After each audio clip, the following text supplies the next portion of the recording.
Francisco Cota Fagundes nasceu na freguesia da Água-Alva, na Praia da Vitória, e tem uma das mais deliciosas histórias de vida, que será contada neste Ler Açores. Já foi tradutor e co-tradutor de autores como Jorge Sena ou Vitorino Nemésio.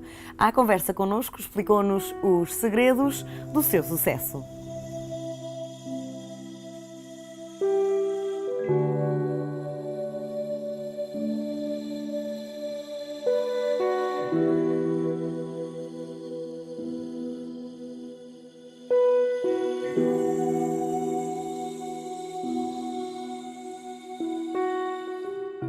Traduz-se porque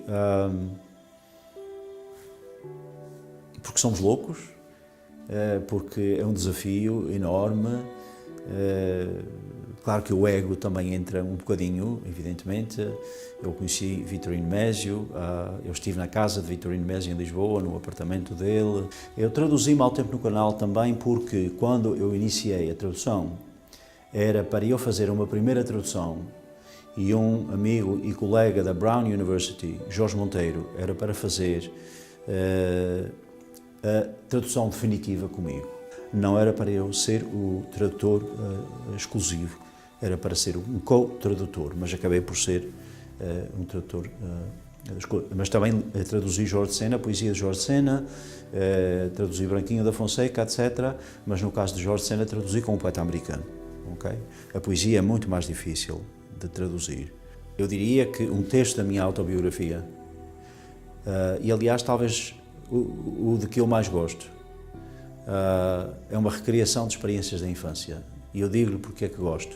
É que nós, de uma maneira geral, nós não nos lembramos da nossa infância. Nós lembramos-nos daquilo que as pessoas nos disseram acerca da nossa infância.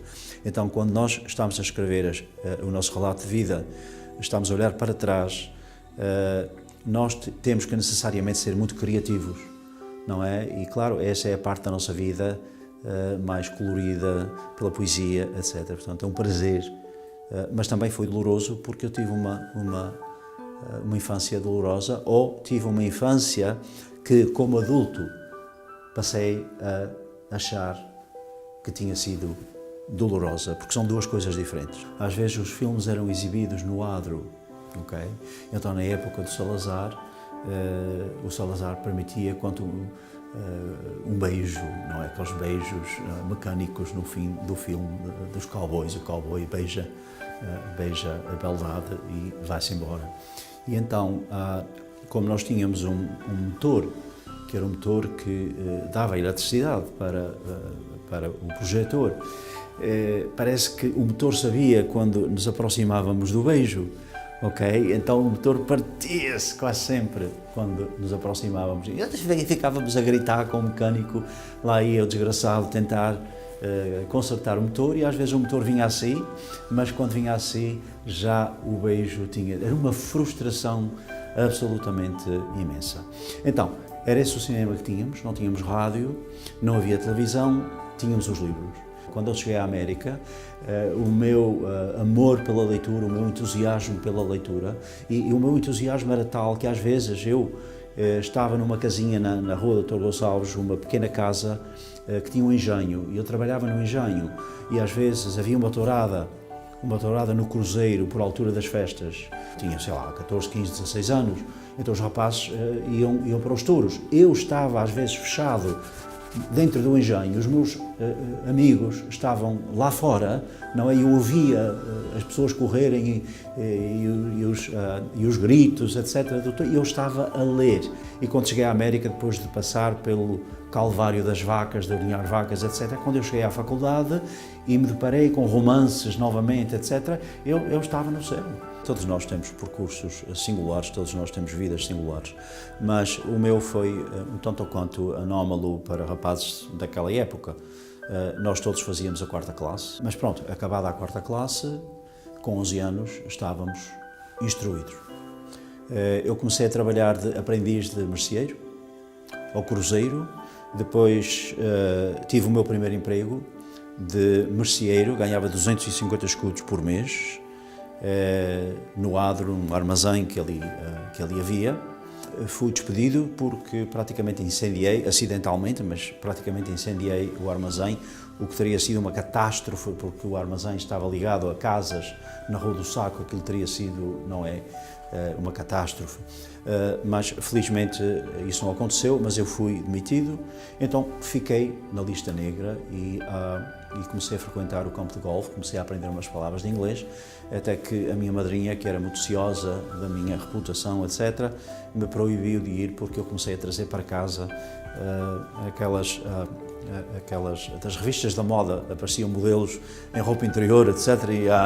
Portanto, aquilo era um bocado demais para a minha madrinha e ela proibiu. O que é que eu ia fazer? Eu estava aí com 12, 13 anos, a minha carreira estava no fim, a minha vida estava destruída antes de eu a iniciar. Aos 18 anos, vi-me perante a possibilidade de ir para as guerras da África e então começámos a mexer os papéis e os pauzinhos para eu me retirar daqui para fora antes de ir para a tropa, antes da idade de ir para a tropa. Então embarquei,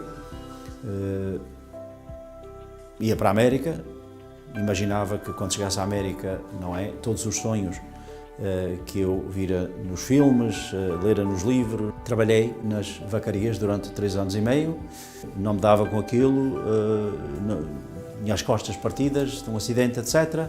E decidi que iria para Los Angeles. Comecei a trabalhar num restaurante, a lavar pratos e, claro, no restaurante trabalhavam outras pessoas, incluindo uma senhora que tinha sido atriz e que estava a trabalhar porque o marido estava no Vietnã.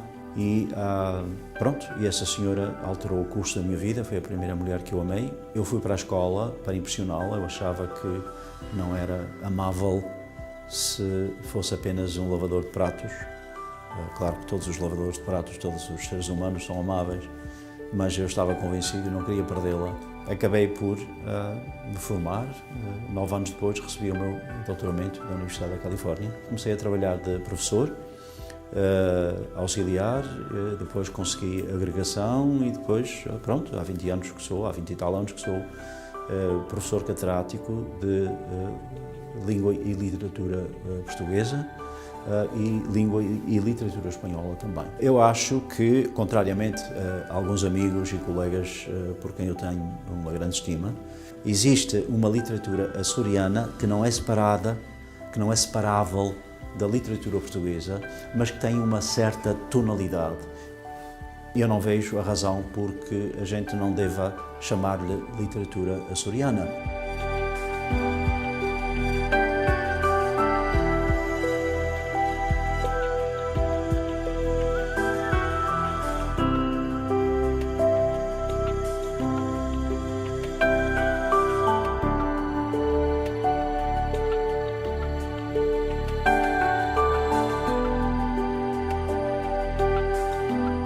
Da agricultura para a literatura, foi Francisco Cota Fagundes. Já sabe, nós regressamos na próxima semana. Até lá, boas leituras.